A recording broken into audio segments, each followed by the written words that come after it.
Hey, it's your homeboy, no other than, you know, what we do here. We love to talk a lot about fitness, wellness, the business of the business. Hey, for those who don't, my name is Joel Levia. I'm a personal trainer, first and foremost, nutrition coach, business owner. I'm based in New York City. I enjoy what I do. I enjoy transforming people life with movement and good eating habits at the same time. Today we're talking about where the future, especially where's personal training heading, where it is going. We could talk about all the golden days of personal training, how it started. We could go way back in the 80s where personal training was mainly the group X thing on TV. It used to have early in the mornings and sometime midday, and it was mainly catered for women. I don't know how far back you go back in history, but mainly women was jumping up in those nice spandex and stuff. And that's the golden days. And the few like again Lucille Roberts and what's his name again? Oh my gosh, my head's going blank. Those old veterans in the game, they made a killing. The guy with the bushy hair, Russell, Russell something. These guys made a killing back then. They had a big following, a lot of women. It seemed like they was targeting more stay-home moms, and that was the golden age of that kind of group X personal training kind of thing, like training many.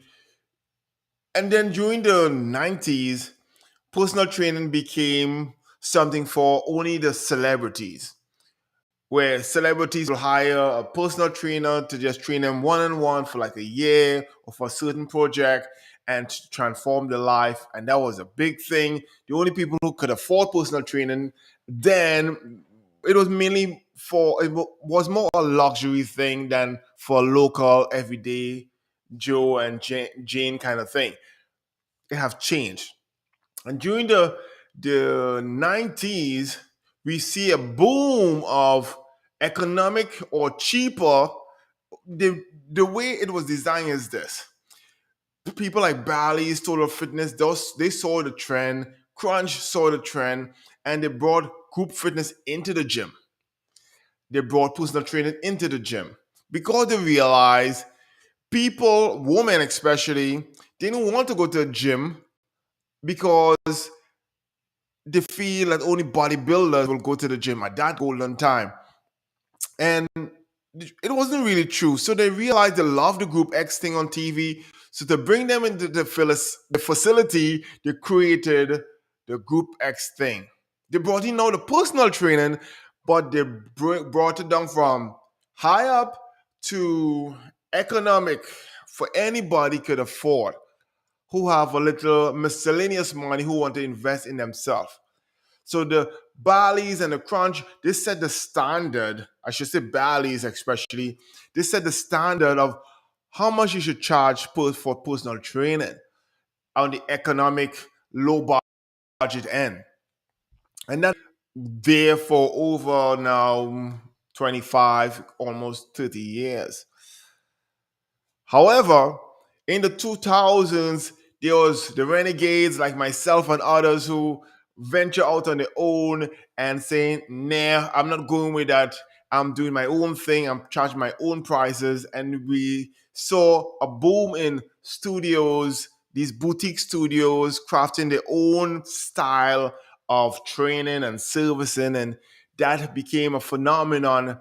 Personal trainers such as Dog Pong and other guys there, they're charging $500, $300 a session. There's others out there was charging $1,000 a session, and people's buying into it. Especially I'm talking about, especially in New York City, where I'm based. Now things started to change. They started to create a Fitbit, the apps for running, and people who wasn't able to go to the gym or they don't like the gym space because they might be introverted, they feel awkward going to the gym, starting to opt in for the apps and try it out at home. We have the Les Mills went crazy. We had the The Peloton went crazy throughout the 2000s, like crazy, because they know there's working professionals just didn't have the time, but they still want to get fit.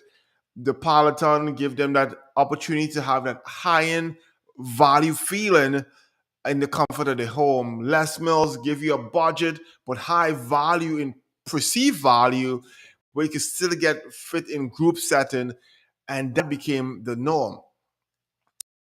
Then we also saw the birth of the P90X and all those pre-recorded thing in the early 2000. That take off like wildfire, the beach body thing, and wow. In the 90s, we also had it. We also had the VCR tape of exercises and stuff. We still had it then, but it took a different pathway in the 2000s where it was on demand. You could stream it at any time. You didn't have to get no VCR, and then it was 2020. Everything flipped on its head. Everything. Things was just shut down. Personal training, for some personal trainer was a fad. They didn't really believe it exists. And even if it exists, they don't believe it's a real thing, not a serious thing. Because how could you, in many of their minds, how could you really try to live life without being there with them, showing them proper form and coaching them throughout the live experience. In in 2000, things changed really drastic. So we was already seeing a rise in the apps. We was already seeing a rise in that already, and there was some data show that the people who actually gravitated to the app thing was mainly the millennial people, really the older gen. So the Gen X and stuff wasn't really into it. There were some, but not much. So we started to get the Gen X, the millennials into the app thing, and they are doing the wearable thing with the different devices. But we also had the older folks, and they like the only app they tend to gravitate to is the steps thing, the steps and the calories burning. So stuff that counts your steps and your swings and your calories, most likely your burn, was a big thing among Gen X crowd, especially Gen X and I should say Generation X and Millennial. The wearable technology take off like wildfire. There's some gurus out there, saying that's the best thing since sliced bread, which I will 100% disagree on. 100% disagree. So we have people like Trainer Rise and what do you call it, Mind Body, and those guys came out to help personal trainers who couldn't afford the big softwares from these other companies, which for those other gyms, they couldn't afford that, so they could do it in a cheaper on clients basis. If you have 10 clients, it's a different price versus if you have 1,500 clients. And they started to go into that route with people like Trainer Rise and a couple of others like Trainer Rise. They was offering a little more where you could upload content like PDF workouts, and even some now even offering videos where you can upload videos and stuff and give people that kind of experience. Hmm. How long will it last? I don't know. I believe all those stuff is have a phase. We see things come and goes, and I think that may have a phase. That kind of style, that kind of approach. For me, that's what I'm thinking about. So we had a wearable thing, but what about the virtual thing?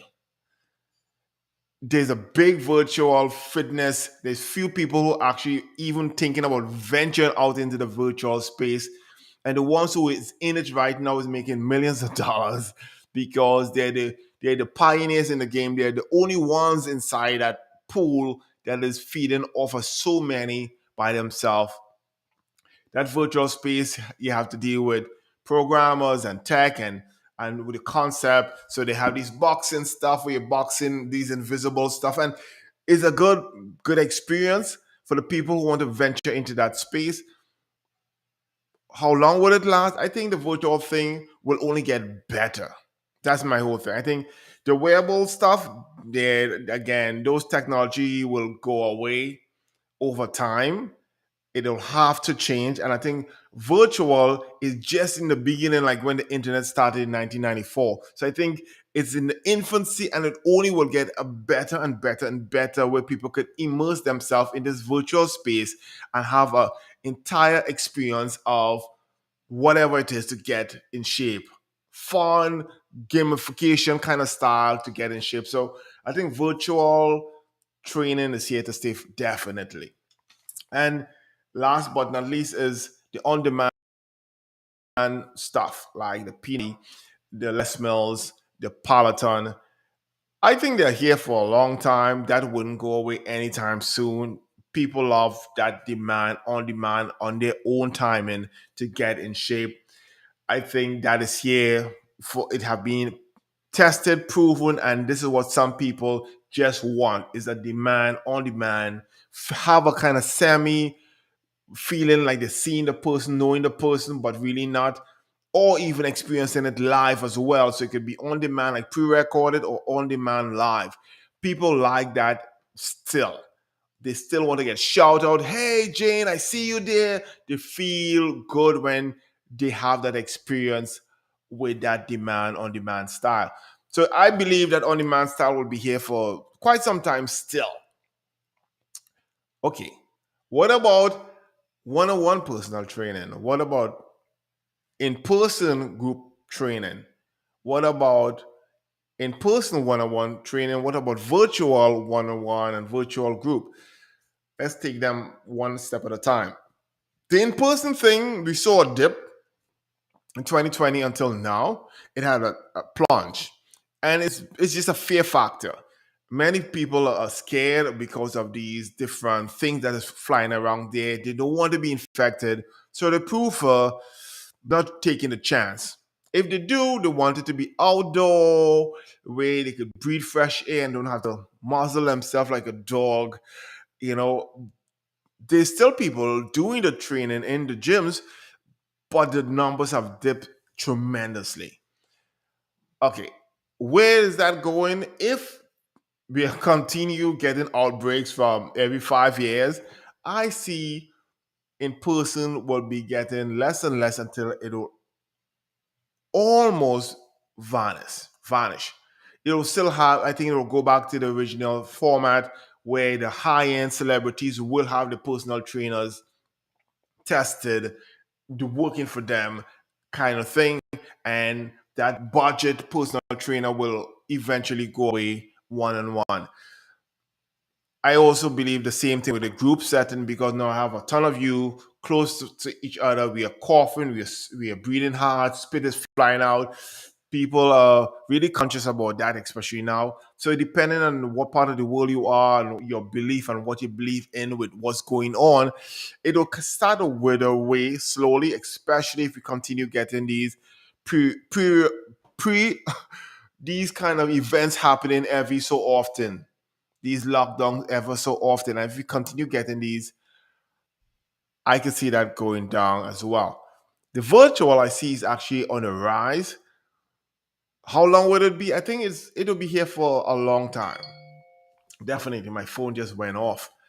But I believe that virtual personal training where you could see the person, interact with them, show them the form online, show them how to do a proper curl or jump squat or stretch, regardless if you are, let's say, one to many or one on one. And that could be for yoga, Pilates, CrossFit, martial arts, anyone who's in that fitness space and trying to get the person from point A to point B.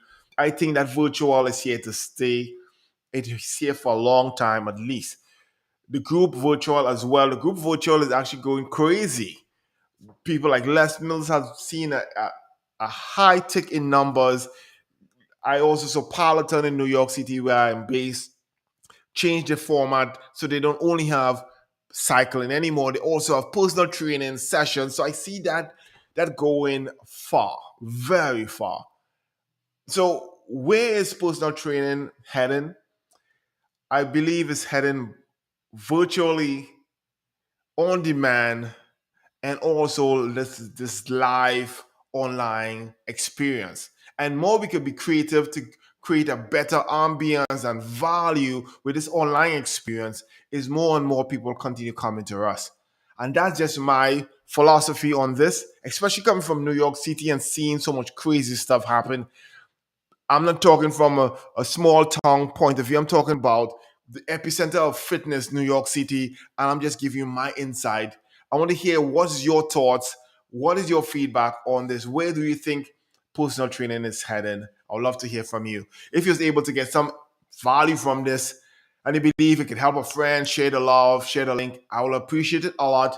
Till next time, peace and success in your business.